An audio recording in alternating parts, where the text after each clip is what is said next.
सुनना है तो अपनी निंदा सुनने का अभ्यास बनाइए। कबीरदास जी तो कहते हैं, निंदक नियरे राखिए आंगन कुटी छवाए, बिनु पानी सावन बिना निर्मल देत बनाए। व्यक्ति को अपने दोष कभी नजर नहीं आते। आंखें जो है ना दूसरों को ताकती हैं, अपना चेहरा अपनी आंखों से हम कहां देख पाते कि गाल में क्या है, कि भाल में क्या है, नाक पे क्या, कुछ नजर नहीं आता। अपना चेहरा अपनी आंखों से नहीं दिखता, ऐसे ही अपने दोष अपनी आंखों से हम नहीं देख पाते। दूसरे की आंख हमारा दोष देख सकती हैं, हम उसका दोष देख सकते हैं। तो जो तुम्हारा निंदा करने वाला हो, तुम्हारी बुराई करने वाला हो, तुम्हारी चुगली करने वाला हो, तुम्हारे दोष ढूंढने वाला हो, उसको उससे हमेशा मित्रता बना के रखो। जितना हो सके उसका संग करो, क्योंकि तुम्हारे दोष न तुम्हें दिखेंगे न तुम्हारे लोगों को दिखेंगे। जो दोष दृष्टि रखने वाला है वो ज्यादा ध्यान से देखेगा, और जब वो दोष गिनाए तो तुम सावधान हो जाओ कि हमारे अंदर ये दोष है। ये जो जितनी भी बुराइयां हैं ना, ये गुप्त रोग हैं। गुप्त रोग दिखाई नहीं पड़ते, पता भी नहीं चलता। जब विस्फोटक होते हैं तब पता चलता है कि हमारे अंदर इतना भयंकर रोग निकल पड़ा।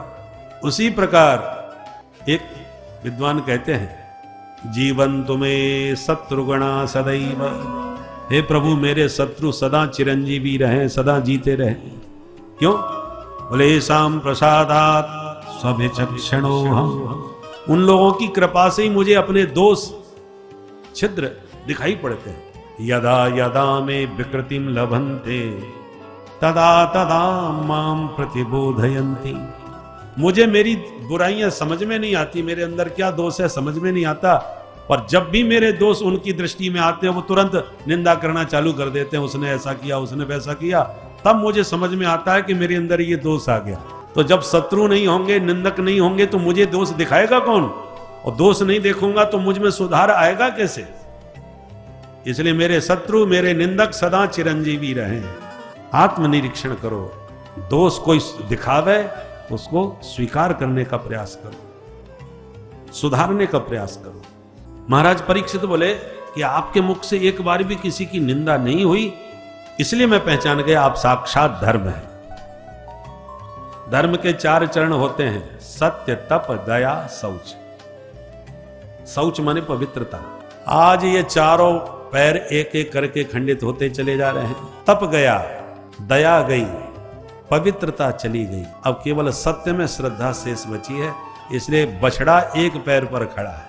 और मैंने गौ माता को भी पहचान लिया, ये साक्षात धरती माता है, जो भगवान के स्वधाम जाने से उनके वियोग में दुखी है। पर ये दुष्ट कौन है जो तुम्हें सता रहा है, ये हमको समझ में नहीं आया। धर्म और धरती के पीछे ये धूर्त कौन पड़ा है?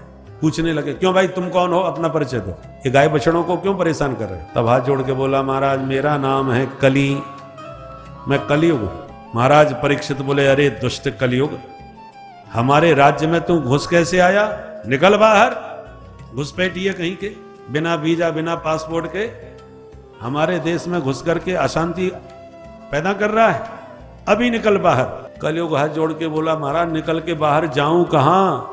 इस समय अखिल भूमंडल पर आपका एक छत्र साम्राज्य है, तो मैं कहां जाऊंगा? मैं मानता हूं महाराज मेरे अंदर बुराइयां तो बहुत सारी हैं, फिर भी एक गुण ऐसा है जो किसी पर नहीं है। क्या गुण है तुम्हारे अंदर? बोले, यत् फलम नास्ति तपसा न योगेन समाधिना तत्फलम लभते सम्यक् कलौ के सब कीर्तना। महाराज अन्य युगों में जो तपस्या करके, यज्ञ करके, दान दे के जो फल पाते थे, वो मैं केवल हरि नाम संकीर्तन मात्र से जीवों को उपलब्ध करा देता हूं। ये मेरी विशेषता है। परीक्षित प्रसन्न हो गए, गुण तो तुम्हारा बड़ा प्यारा लगा भाई। तपस्या करना बहुत कठिन, दान देना बहुत कठिन, यज्ञ करना बहुत कठिन, हरि नाम लेने में तो कोई कठिनाई नहीं। सुलभो भगवन नाम जिह्वा च वशवर्तनी तथापि नरकम यान्ति किमाश्चर्यमतः परम। कलयुग में नाम की कितनी महिमा है।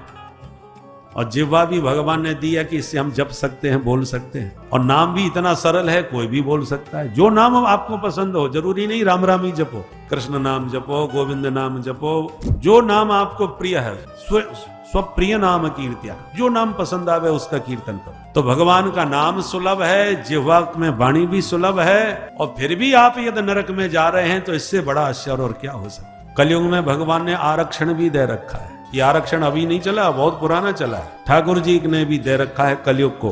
क्या आरक्षण दिया? बोले मानस पुण्य हो नहीं पापा।